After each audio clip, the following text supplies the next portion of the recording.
Science and Technology, Environmental Science. Dr. Purabi Hoikia, বিশিষ্ট পৰিৱেশ বিজ্ঞানী গৱেষক উদ্ভিদ পৰিৱেশ বিদ্যা বা প্লান্ট ইকোলজি আৰু পৰিৱেশ বিজ্ঞানৰ গৱেষণাৰে সেউজ সুন্দৰ নিবাস পৃথিৱীৰ সন্ধানত উৎসৰ্গিত এগৰাকী অসম কন্যা বাৰাণসীৰ কাশী হিন্দু বিশ্ববিদ্যালয়ৰ সহযোগী অধ্যাপক হিচাপে কৰ্মৰত বিজ্ঞান প্ৰযুক্তিবিদ্যাৰ উত্তৰণৰ দিশত আগবঢ়োৱা যুগান্তৰকাৰী গৱেষণালব্ধ অৱদানৰ বাবে সমগ্ৰ বিশ্বতে প্ৰসিদ্ধি লাভ উত্তৰ লখিমপুৰৰ চিয়াজুলিৰ জীয়াৰী প্ৰয়াত চন্দ্ৰেশ্বৰ শইকীয়া আৰু আইধৰ শইকীয়াৰ কন্যা ডক্টৰ পূৰবী শইকীয়াৰ জ্ঞানৰ সুৰভি এতিয়া লুইতৰ পাৰৰ পৰা গংগা কাবেৰী হৈ সমগ্ৰ বিশ্বতে বিদ্যমান প্ৰকৃতি আৰু পাৰিপাৰ্শ্বিকতা সম্পৰ্কীয় ভিন্ন বিষয়ত কৰা গৱেষণাৰ সাফল্যৰ বাবে ডক্টৰ পূৰবী শইকীয়াক 2024 চনৰ বিজ্ঞান যুৱ শান্তি স্বৰূপ ভট্টাচাৰ্য বঁটাৰে সন্মানিত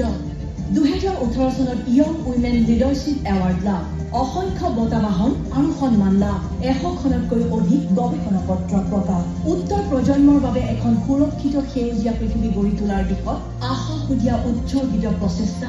যাৰ বাবে উন্মোচিত হৈছে বহু গৱেষণালব্ধ ইতিবাচক দিশ প্ৰকৃতি প্ৰজন্ম আৰু পৰৱৰ্তী সময়ত সুন্দৰ সুৰক্ষিত আৰু সমৃদ্ধিশালী কৰাৰ দিশত অভূতপূৰ্ব অৱদানেৰে কৰ্মত উৎসৰ্গিত এনে এগৰাকী নতুন নাৰীক অসম সৌৰভ ৰূপে সন্মান যাচি অসম চৰকাৰ গৌৰৱান্বিত এতিয়া অসমৰ মহামান্য ৰাজ্যপাল শ্ৰীযুত লক্ষ্মণ প্ৰসাদ আচাৰ্য মহোদয়ৰ পৰা এই বঁটা গ্ৰহণ কৰিবলৈ আপোনাক বিনম্ৰ অনুৰোধ জনালোঁ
Science and Technology, Environmental Science. Dr. Purabi Hoikia, বিশিষ্ট পৰিৱেশ বিজ্ঞানী গৱেষক উদ্ভিদ পৰিৱেশ বিদ্যা বা প্লান্ট ইকোলজি আৰু পৰিৱেশ বিজ্ঞানৰ গৱেষণাৰে সেউজ সুন্দৰ নিবাস পৃথিৱীৰ সন্ধানত